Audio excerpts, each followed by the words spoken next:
9 సియోను నివాసులారా బాగా సంతోషించుడి, యెరూషలేము నివాసులారా ఉల్లసించుడి. నీ రాజు నీతిపరుడును రక్షణ గలవాడు దీనుడై నీ కొరకు గాడిదను గాడిద పిల్లను ఎక్కి నీ యొద్దకు వచ్చుచున్నాడు అని చెప్పేసి చదివి ఉన్నాడు కదా.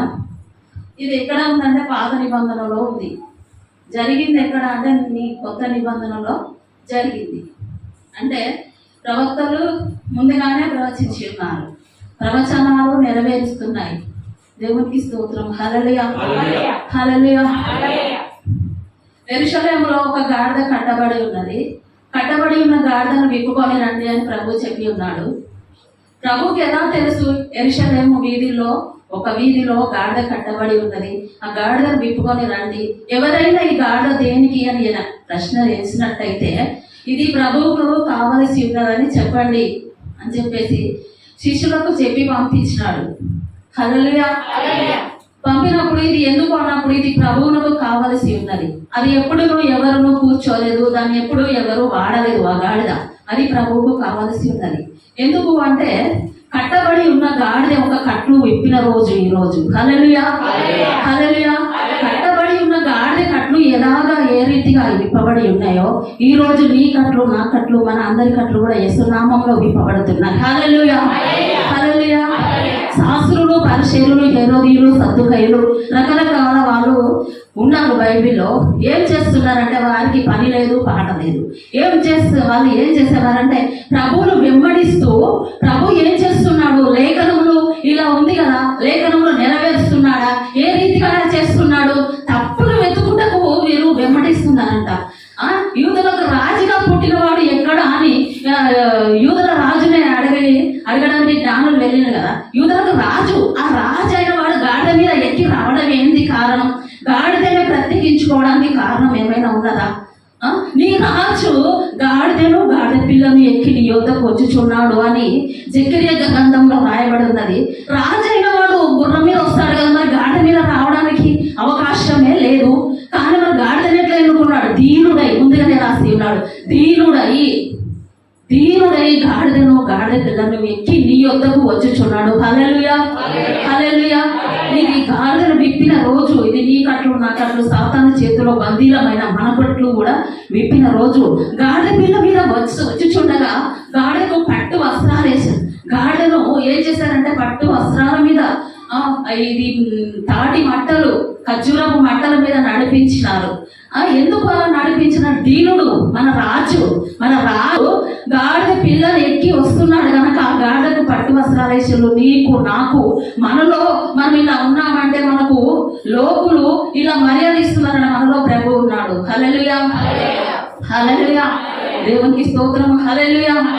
ఎందుకు ఇలా ఇప్పుడు మనం ఎంతో వీధులను తిరుగుకుంటూ యూదుల రాజుకు జయము జయము, మరియమ్మ కుమారుకు జయము జయమని జయగీతంలో పాడుతూ మనము వీధులలో తిరిగినామా అని ఇంకొక 4-5 రోజులలో మనము కేకలేసిన మనమే ఏమంటామంటే బరబ్బను విడుదల చేయండి, క్రీస్తుకు సిలువ వేయండి అని అదే నోరు మాట్లాడుతుంది. ఎందుకు అంటే మన మనిషిగా పుట్టిన మనము నీళ్ళు వెళ్ళా ఇస్తామే మనకు. దేవునికి స్తోత్రము. హల్లెలూయా హల్లెలూయా. మనం ఎంత జయగీతాలు పాడి వీధులలో నడిచినామో అదే నోరు ఇంకా 4 రోజులలో యేసు ప్రభువుకు సిలువ వేయండి అని చెప్పేసి మన నోరే మళ్ళీ మాట్లాడుతుంది.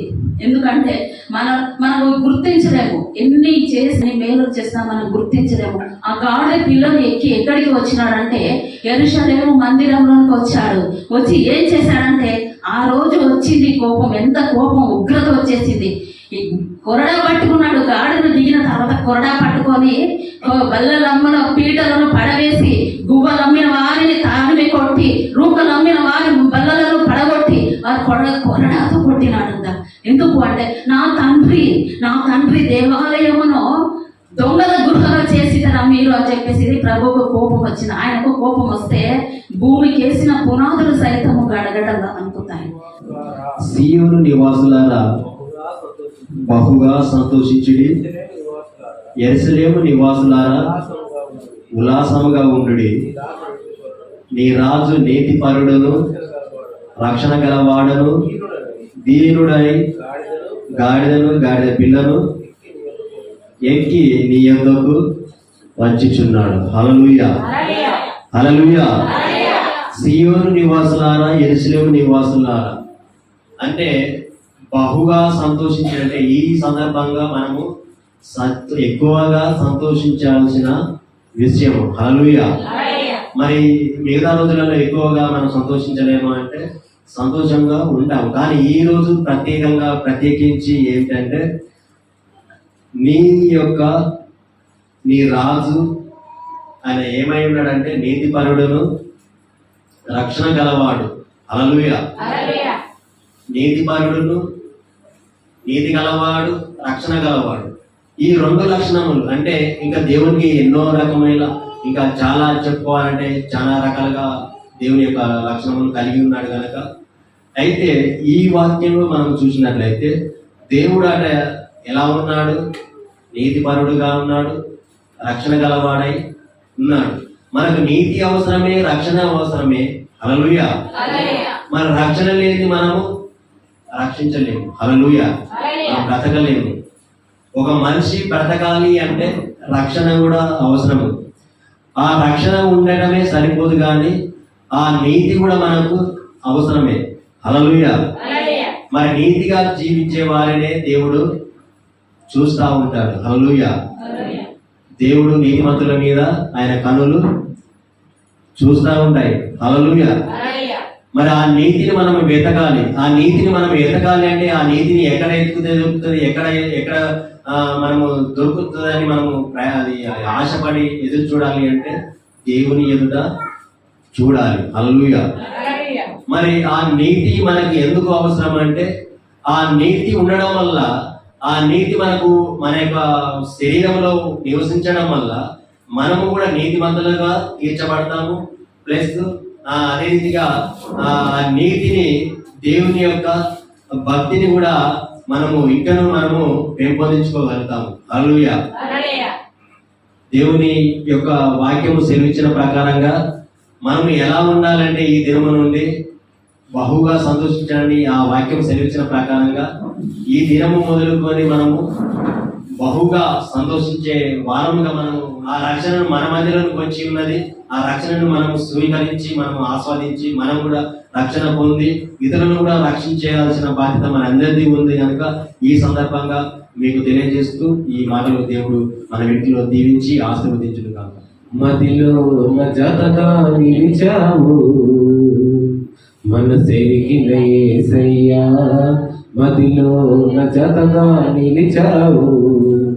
హృదయాన నీ ఆజ్ఞలు రాసి నీ పత్రికగా మార్చావు.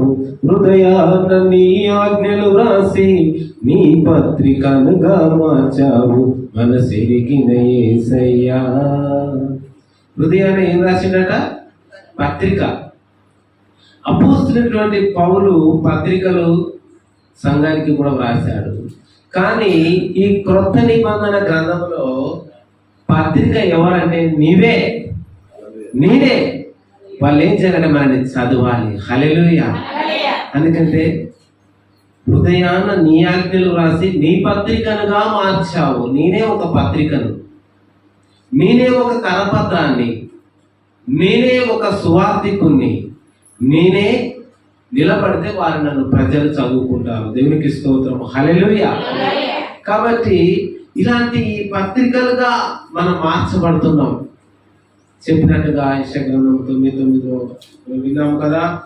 సీయోను నివాసులారా ఆనందించుడి, సంతోషించుడి, నీ రాజు నీతిపరుడు. నిజంగా ఈ మాట పాత నిబంధన గ్రంథములో ఎందుకు ఇచ్చాడు అంటే ఇది మన కొరకు ఆయన ముందుగా రాజుగా వస్తున్నాడు కాబట్టి ఆ రాజుని మనం గుర్తుపట్టాలి. ఎక్కడంటే అప్పుడు ఆ ఎవరుడు అతని తల మీద తైలము పోసి అతనితో ఇచ్చారని ఇశ్రాయేలు దేవుడైన యెహోవా సెలవిచ్చిన దేవునగా, యెహోవా జనుడైన ఇశ్రాయేలు వారి మీద నిన్ను పట్టాభిషేకునిగా చేయించున్నాను. కాబట్టి అంటే ఇక్కడ పట్టాభిషేకం రాజేనని నువ్వేనా పట్టాభిషేకం అని నువ్వేమైనా రాజు అని అని మనం అనుకుంటాం. ఒక్కోసారి కొంతమంది అంటాం. అయితే ఈ 2వ రాజుల గ్రంథంలో 9వ అధ్యాయము 11వ వచనంలో మనం ఇక్కడ చదివితే చూడండి, అంతటా వారు అతి వేగముగా తమ తమ వస్త్రములను పట్టుకొని మెట్ల మీద అతని క్రింద పరిచి బాగా ఊదించి యోహు రాజు ఉన్నాడని చాటించింది. హల్లెలూయా. అయితే ఎందుకు ఈ చెట్ల కొమ్మలు పరుస్తారు, తమ వస్త్రములను పరుస్తారు?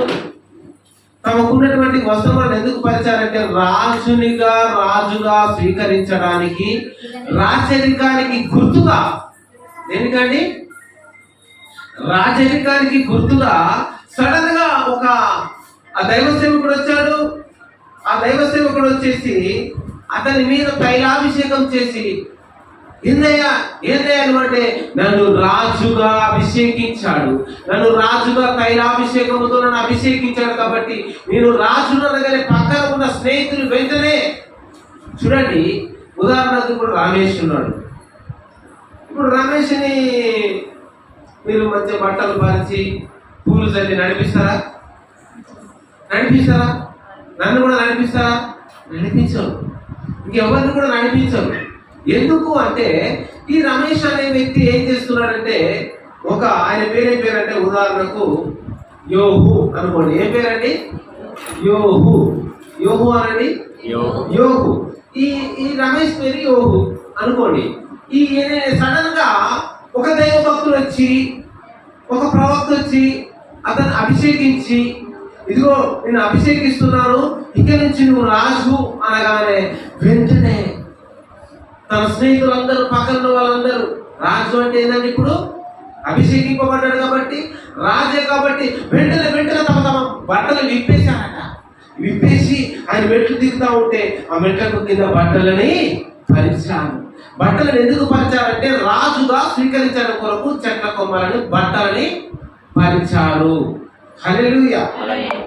అందుకనే జకరియా 9:9 సియోను నివాసులారా ఆనందించుడి, సంతోషించుడి, నీ రాజు వస్తున్నాడు. ఆయన ఎలా వస్తున్నాడు? గాడిద పిల్లలకి దీనుడుగా మీ ఎదుకు వస్తా ఉన్నాడు. దేవుడికి స్తోత్రం. హల్లెలూయా. అందుకని అంటున్నాడు, బైబిల్ మనం చూసినట్లయితే జ్ఞానులకు జ్ఞానం కూడా లేదట. ఎందుకో చెప్పండి. ఏ రోజు రాజు దగ్గరికి వచ్చి ఏమన్నారు? ఓ రాజా, యూదులకు రాజుగా పుట్టిన వాడు ఎక్కడున్నాడు? మన కాడ ఎక్కడ గుర్రాలు లేవు కాబట్టి, కానీ యేసు ప్రభు రాజులకు రాజుగా వస్తున్నప్పుడు ఆయన గుర్రం మీద వస్తాడు. హల్లెలూయా. ఆయన గుర్రం మీదనే వస్తాడు. ఆ గుర్రాలు ఉన్నాయి. ఆయన ఎంతో సైన్యంతో, ఎన్నో గుర్రాలతో ఆయన రాబోతున్నాడు త్వరగా. ఆయన కన్నీరు కార్చాడు, ఆయన ఏడ్చాడు, ఆయన సంతోషంతో వస్తున్నాడు. రాజా ప్రభు పేరిట వచ్చి వాడు స్తుతింపబడుగా సర్వోన్నతమైన స్థలంలో జయం జయం అని పాటలు పాడుతూ కేకలు వేస్తున్నప్పుడు ఆయన హోసన్నా హోసన్నా అంటే ఇశ్రాయేలుకు రాజు, హోసన్నా అంటే రక్షకుడు, హోసన్నా అని కేకలు వేస్తూ ఉన్నారు. ఈయన రాజు, ఈయన నీతిపరుడు, ఈయన రక్షకుడు. ఎందుకంటే జయము, ఈయన ప్రభువు, ఈయన అధికారి, ఈయనకు మేము లోబడి ఉండాలని వాళ్ళు పెట్టారు. వెళ్ళండి. ఆయన ఎక్కడికి వెళ్ళాలి? ఎదుగో పక్కన బేస్తదారి గ్రామం ఉన్నది, ఆ గ్రామంలోకి వెళ్తాం.